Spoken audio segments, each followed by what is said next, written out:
دوسرا مسئلہ ہمیں پوچھا جاتا ہے کیا کھڑے ہو کے درود پڑھنا ناجائز ہے؟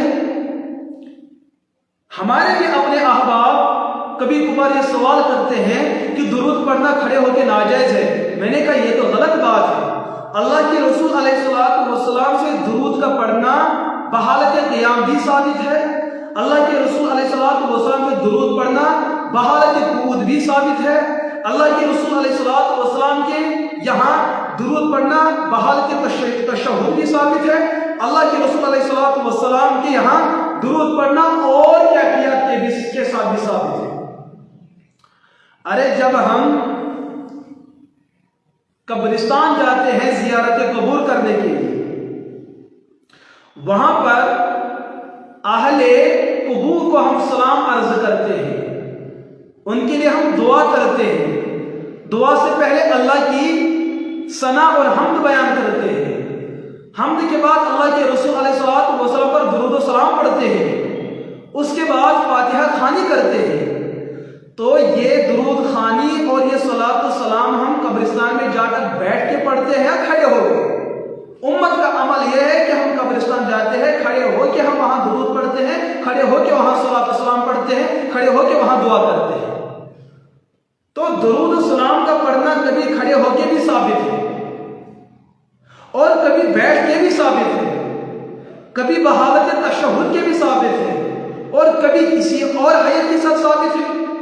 ہمارا نظریہ یہ ہے جہاں بیٹھ کے ثابت ہے وہاں بیٹھ کے پڑھو، جہاں کھڑے ہو کے ثابت ہے وہاں کھڑے ہو کے پڑھو، جہاں بحیثیت تشہد کے وہاں ویسے پڑھو۔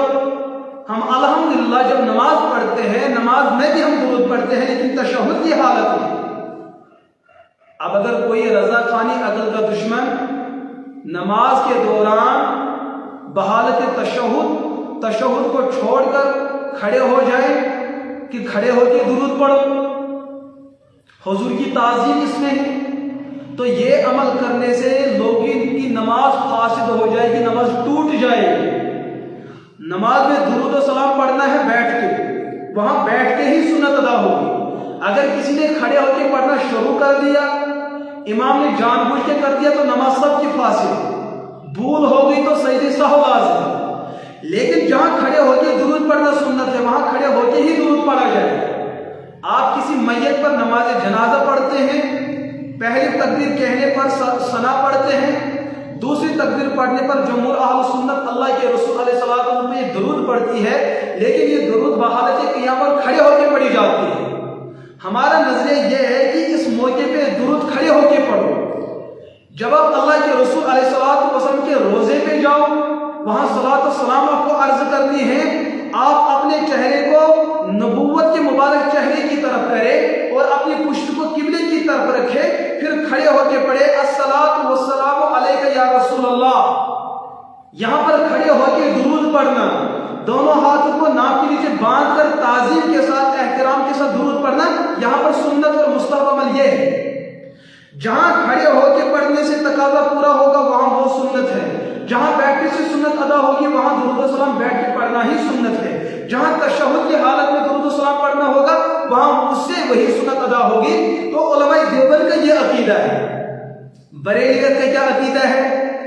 جہاں کھڑے ہو کے درود پڑھنے کا ہمارا من کرے وہاں کھڑے ہو کے پڑھو، جہاں بیٹھ کر درود پڑھنے کا ہمارا دل اور ہمارا من کرے وہاں بیٹھ کے پڑھو، جہاں تشہد کی حالت میں درود پڑھنے کا ہمارا من کرے وہاں بیٹھ کے تشہد کے اندر پڑھو۔ تو بریلیت بھی کھڑے ہو کے پڑھتی ہے لیکن من پر عمل کرتی ہے، علماء دیوبند کھڑے ہو کے درود پڑھتی ہے لیکن صحابہ کے عمل کو دیکھ کر پڑھتی ہے۔ بریلوی لوگ کہتے ہیں بیٹھ کے درود پڑھو کیونکہ ہمارا من کرتا ہے، لوگ پڑھتے ہیں۔ علماء دیوبند کا عقیدہ ہے کہ درود بیٹھ کر بھی پڑھو۔ ہم اس وجہ سے پڑھتے ہیں کہ حضور اور صحابہ بھی کبھی کبھار بیٹھ کے درود پڑھتے ہیں۔ علماء دیوبند کہتے ہیں حالت تشہد میں درود پڑھے کیونکہ حضور ویسے درود پڑھا کرتے تھے۔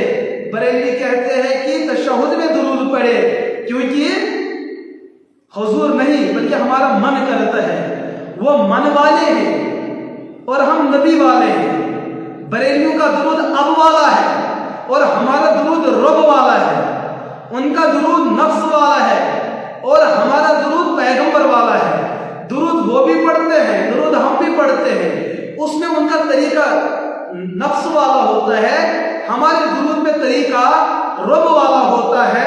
جو رب والا درود پڑھے وہ گستاخ کہلاتا ہے، اور جو نفس والا درود پڑھے اس کو عاشق رسول کہا جائے۔ وہاں پہ کیا انصاف کی بات ہے؟